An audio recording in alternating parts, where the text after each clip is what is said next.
My name is Clara Mason. I'm 32, a nurse, and for the past 3 weeks, I've been the caregiver to my mother-in-law, who is recovering. When Beatrice underwent surgery last month, I moved into her home, juggling my hospital shifts with endless nights by her side. I genuinely wanted to help, not out of obligation, but because it felt like the right thing to do. I had hoped it might mend the long-standing emotional distance between us, but despite my efforts, they always seemed to go unnoticed, overshadowed by Emily, her flawless daughter, who would breeze in once a week, smile for a photo, and then depart just as quickly. I found myself speechless, my throat dry, and the words I wished to utter felt like thorns lodged in my chest. Beatrice turned back to the table, muttering something under her breath, her disapproval blanketing the room like a thick fog. Emily, predictably, was nowhere in sight. She was already late for her scheduled weekly visit, yet Beatrice spoke of her as if she were the one standing here, ladle in hand, attending to her every need. Careless, that word felt like a knife, twisting in my stomach. For the past 3 weeks, I had sacrificed everything, canceled plans, swapped shifts, even missed my anniversary dinner with Binal to be here. And for what? To be branded careless simply because I hadn't added enough salt to the soup. Meanwhile, Emily could float in for an hour, snap a selfie by Beatrice's bedside, and walk away with all the praise.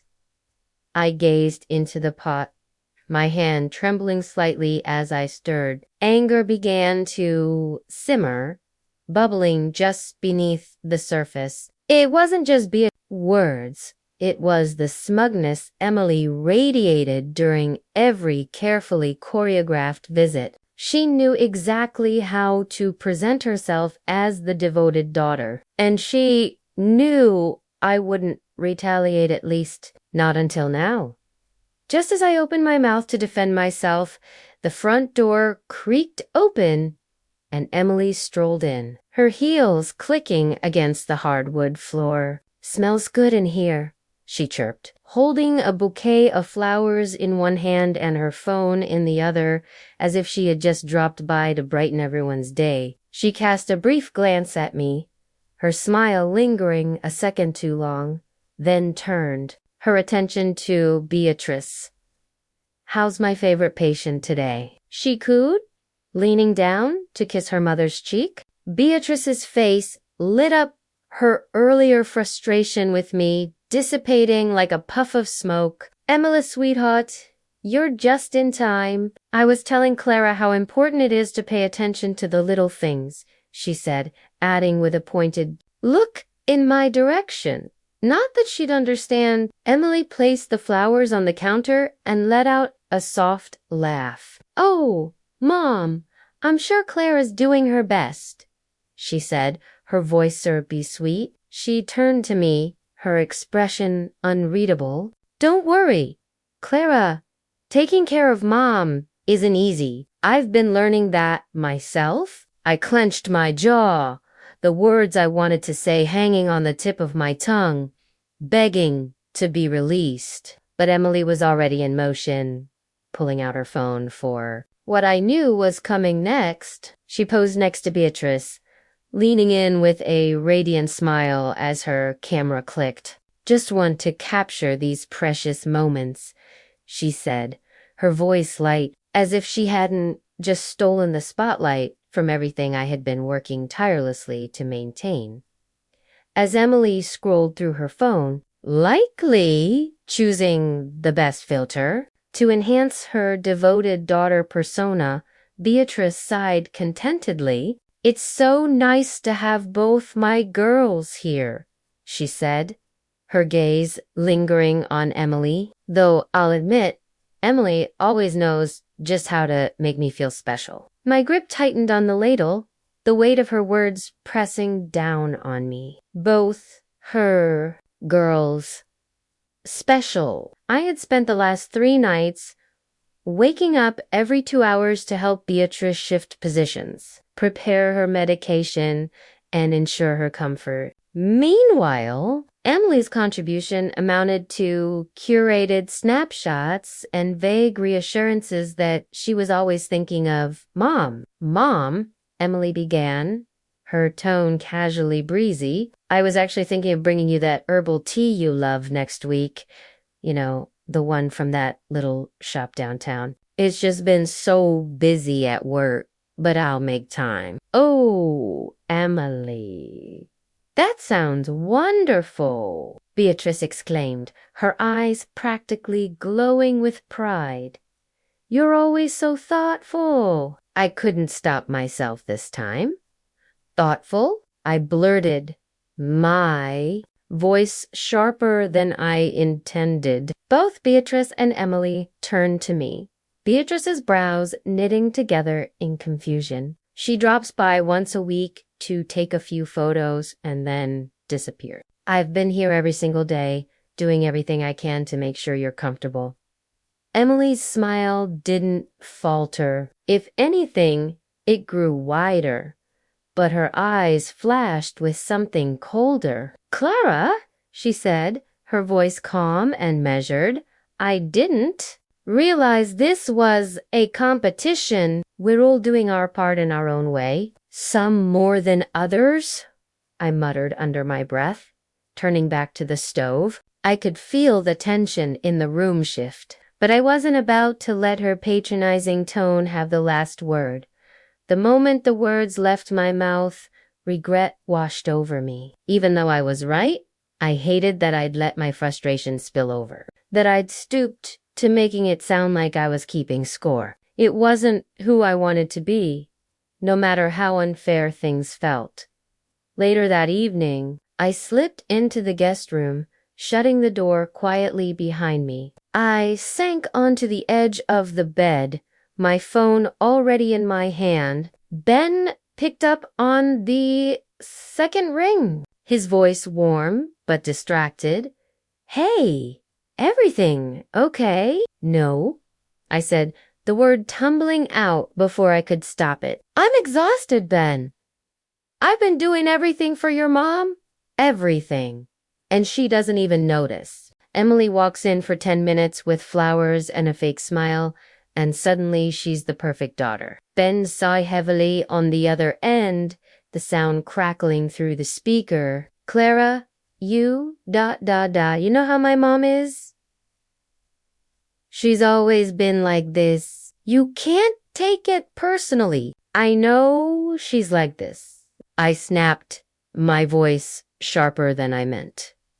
But that doesn't make it easier. Do you have any idea what it feels like to be here day in and day out and still be invisible? I stopped swallowing the lump in my throat. I just needed you to understand. Ben's voice softened, a hint of concern cutting through his usual practicality. Clara, maybe it's time to take a break. You've done more than enough. You've done everything, honestly. Why don't you come home for a week? Let Emily step up for once. I miss you, and you need to take care of yourself, too. His words caught me off guard, the knot in my chest loosening slightly. The thought of going home, of sleeping in my own bed and being with Ben, was so tempting it almost hurt. But then I thought of Beatrice, her frailty, her stubbornness, and the nagging guilt in my stomach returned. I don't know, I said quietly. What if she needs me? She managed, Ben said firmly. You've been more than generous, Clara. It's okay to step back. You're not a bad person for putting yourself first for once. Ben and I lived 2 hours away in a small apartment we'd made our home over the last 5 years. When Beatrice's surgery was scheduled, I'd offered to move in temporarily to help with her recovery. Ben had wanted to be there too. He adored his mom despite her quirks. But his job was at a critical point with deadlines he couldn't ignore. He'd called every day to check in, always asking how I was holding up, but I knew it weighed on him, that he couldn't be here to share the burden. As much as I missed him, I couldn't blame him. He was doing the best he could, just like I was. I sighed, gripping the phone a little tighter. I don't know, Ben, I said finally. It's not that I don't want to come home. I do. I miss you, and I'm exhausted. But I can't just leave her like this. She still needs someone here. There was a brief silence on the other end before Ben spoke again, his voice calm but firm. I get it, Clara. You care about her, even if she doesn't always show it. Just think about it, okay? You've done so much already. It's not selfish to take care of yourself to... I'll think about it, I said quietly, my throat tightening. I promise. It felt like the right thing to say, even though I wasn't sure if I could really let myself walk away. The next morning, I found Beatrice in the living room, sitting upright in her chair with the television on low. She didn't look up as I entered, her attention fixed on a weather report. I hesitated, wondering if I should start the conversation with a simple good morning, but before I could speak, she turned to me with a pointed look. Clara, she said, her tone already laced with irritation. I couldn't help but notice how late dinner was last night. It's not good for my digestion to eat that late, you know? I blinked, taken aback. Dinner was ready as soon as Emily left. I thought we agreed yes, because you didn't have it prepared earlier. She interrupted, her words sharp. When Emily is here, everything feels more put together. She doesn't need to be told what to do. I clenched my hands at my sides, biting back the words I wanted to say. Emily stayed for less than an hour, I replied carefully. She didn't even stay for dinner. That's not the point, Beatrice snapped, leaning forward slightly. Emily knows how to handle herself. She doesn't wait for me to tell her when or how to do things. She's a considerito. I let out a slow breath, trying to keep my composure. I've been here every day. Beatrice, I've been doing everything I can to make sure you're comfortable. And yet, somehow it always feels like a struggle. She shot back, her voice growing colder. You're here physically, Clara, but emotionally you're checked out. You don't seem like you actually want to be here. Her words struck like a blow, my chest tightening. That's not fair, I said, my voice trembling despite my efforts to stay calm. I've put my life on hold to be here for you. I've been sacrificing.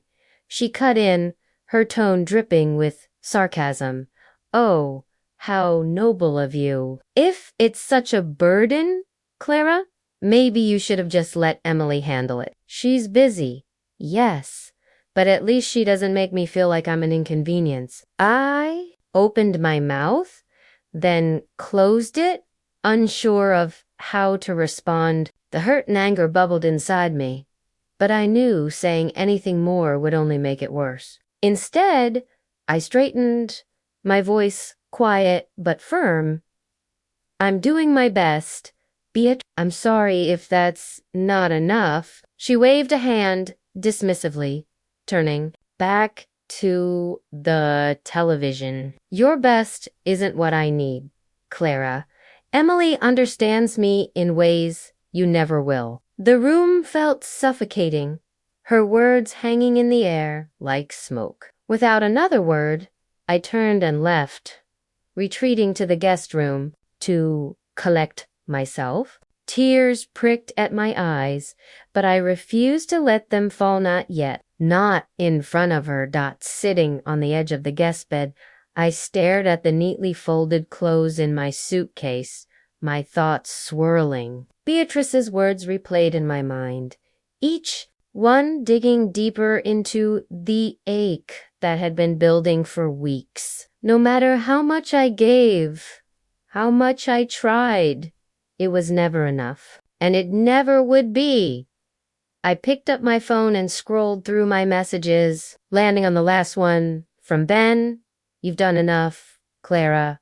Please come home." The words felt heavier now, but they also carried a clarity I hadn't wanted to admit before. Ben was right. I had done enough. I'd given up my time, my energy, and my peace of mind to be here, hoping it might make a difference. But nothing I did would ever compare to the pedestal Beatrice had placed Emily on. I couldn't keep sacrificing myself for someone who didn't see me, who didn't value what I was giving.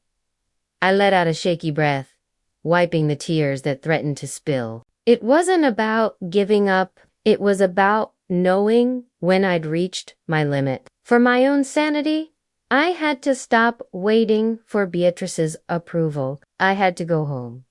I decided to talk to Beatrice that afternoon. The air between us was thick, heavy with everything that had been left unsaid. My heart pounded as I stepped forward, determined to finally speak my mind. "Beatrice," I began, my voice steady but soft, "I need to talk to you." She glanced up briefly, her expression unreadable. "If this is about dinner tonight, I'd rather you focus on getting it right than wasting time chatting." My jaw tightened, but I pushed through. "No, it's not about dinner. It's about how I've been treated since I got here." Her hand froze mid-stir, and she finally looked at me, one eyebrow arched. "Oh, and how exactly have you been treated, Clara?" I took a deep breath, the words spilling out before I could second-guess myself. "I've been here every day, doing everything I can to take care of you. I've rearranged my life, missed important moments, and given you all of my energy. And yet, no matter what I do, it's never enough. You've made it clear time and time again that you don't value me. And honestly, I'm tired of being treated like I'm worthless." She set her spoon down with a deliberate clink, folding her hands in front of her. "Well," she said coolly, "if you're tired, Clara, no one's forcing you to stay. Frankly, Emily would do a much better job anyway. She always has." Her words stung, sharper than I'd expected, but I refused to let her see how much they hurt. "Emily isn't here, Beatrice," I said, my voice firmer now. "She's never here for more than an hour or two. I've been the one taking care of you. But if you think she can do better, then fine.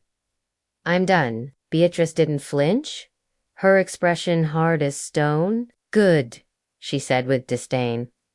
"I won't miss the complaining. At least Emily knows how to show respect." I nodded slowly, the finality of her words settling over me like a cold weight. "I hope she can give you what you need," I said quietly, "because I won't be back." Without waiting for her response, I turned and walked away, my chest tight but my head held high.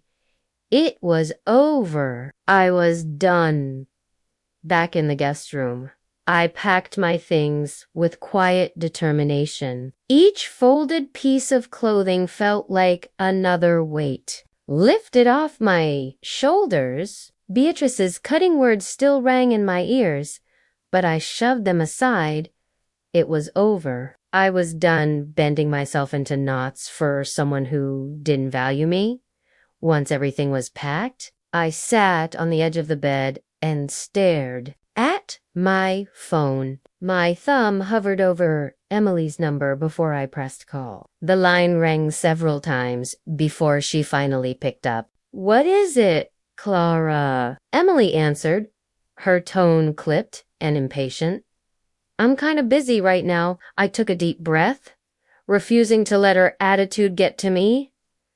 I'm leaving, I said simply. I've packed my things and I'm heading home. Beatrice needs someone here, so congratulations, you're up. What? She snapped, her voice immediately rising. Wait, what are you talking about? You can't just leave. I can, and I am, I said firmly. I've done my part, Emily. It's your turn now. She let out a high-pitched laugh, the kind that came more from disbelief than amusement. Oh, sure. Just drop everything on me. Why don't you? Do you have any idea how busy I am? I've been here for weeks. I cut in, my voice steady. You've had time to prepare for this. Mom's your responsibility too. And she seems to think you're better at this anyway. I'm sure you'll figure it out. Are you kidding me? Emily shrieked, her tone growing more frantic. I don't have time to babysit her. That's your thing, Clara. You're the caretaker, not me. Not anymore, I said, my voice cold. Good luck, Emily. Before she could respond, I hung up, exhaling a shaky breath. I stood, grabbed my suitcase, and headed for the door. I didn't owe anyone an explanation. It was time to leave. 4 days had passed since I left, and I had tried my best not to think about what might be happening back at Beatrice's house. But when my phone buzzed late that evening, I saw her name flashing on the screen. A part of me wanted to ignore it, but curiosity and maybe a bit of guilt got the better of me. I picked up. Hello, I said cautiously. Clara? Beatrice's voice came through, shaky and strained. She sounded different, tired, maybe even desperate. I need to talk to you. I hesitated, unsure of what to say. Is everything okay? No. She admitted, the word heavy with frustration and something else I couldn't quite place. Emily hasn't been here since you left. She's barely answering my calls, and when she does, she has some excuse about work or being too busy. She promised me she'd be here. I bit my lip, resisting the urge to say, I told you so. Instead, I stayed quiet, letting her vent. I've had to do everything on my own, Beatrice continued, her voice trembling. I can't even manage the stairs some days. I don't know what to do, Clara. I feel completely abandoned. Her words hit harder than I expected, stirring a mixture of emotions, sympathy, vindication, and a lingering ache of resentment. She had treated me like I was nothing, and now she was realizing what it meant to truly feel alone. I'm sorry to hear that, Beatrice, I said finally, my tone neutral. But I warned you this might happen. Emily's good at saying the right things, but she's never been the one to follow through. There was a long pause, and for the first time, Beatrice's voice softened. I didn't think she'd just leave me like this. I thought she cared. I stayed silent, not wanting to twist the knife. Beatrice was finally feeling the consequences of her favoritism, and while a small part of me felt justified, another part of me couldn't help but feel sorry for her. I took a deep breath, clutching the phone tightly. Beatrice, I'm sorry you're feeling this way. I wouldn't wish this on anyone, I began, my voice quiet but steady. But I can't just come back. Not right now. What do you mean, not right now? She snapped, her tone immediately sharp. I can't drop everything again to move back in, I said firmly, though my heart ached as I spoke. Beatrice, you treated me like I was nothing when I was there. I gave everything I could, and you made me feel like I didn't matter. I can't put myself through that again. Her response was immediate and furious. Oh, so now you're going to hold a grudge, are you? She yelled, her voice rising. You think you're so perfect, Clara. You think I didn't notice the mistakes you made while you were here? Don't act like you're some martyr. You've never been good enough for this family. And now you're proving it. Her words hit like a slap, but I kept my voice calm. Beatrice, I'm not saying I'm perfect. I know I made mistakes, but I tried. I gave everything I had, and you never saw that. And now, after everything, you expect me to come back as if none of that happened. She let out a bitter laugh, her tone dripping with anger. I should have known. You're just like everyone else. Selfish. At least Emily would never abandon me like this. Emily already has, I said quietly, the words hanging in the air. There was a stunned silence on the other end before she exploded again. Don't you dare talk about Emily like that. She has her reasons, unlike you who's just looking for an excuse to quit. Tears welled in my eyes, but I refused to let them fall. I'm sorry you feel that way, Beatrice, but I can't come back. Not like this? Before she could yell more, I ended the call, my hands trembling. The weight of her words sat heavy on my chest, but I knew I couldn't go back, not now, and maybe not ever. 5 days passed, and I tried to move on, pushing the memories of Beatrice's anger to the back of my mind. I was starting to feel a sense of peace again, though it was fragile, held together by long walks and conversations with Ben. Then, late in the evening, my phone buzzed. It was her. I stared at the screen for a moment, debating whether to answer. With a deep breath, I picked up. Hello, Clara. Beatrice's voice broke on the other end, shaky and filled with tears. Clara, I'm so sorry. Her sobs were raw, her words tumbling out in fragments. I don't know what to say. I've been sitting here thinking about everything, and I can't believe how awful I was to you. You didn't deserve any of it. I don't even know why I acted like that. You gave so much, and I threw it back in your face. I sat down, stunned. Beatrice, I started, but she cut me off. No, let me finish, she pleaded, her voice trembling. I've been so unfair to you, Clara, so blind. You didn't have to come here, but you did. You took care of me when no one else would, and I treated you ... I treated you so terribly. Her sobs deepened, and my chest tightened. I regret it so much, she choked out. Emily hasn't been here in days, and now I see it. I see what you were saying all along. I just ... I need you to know how sorry I am. I didn't deserve your kindness, but you gave it anyway. Tears pricked at my eyes, her sincerity cutting through the pain I'd been carrying. I took a deep breath, steadying myself. Thank you, Beatrice, I said softly. That means more than you know. I don't expect you to forgive me, she whispered, her voice cracking.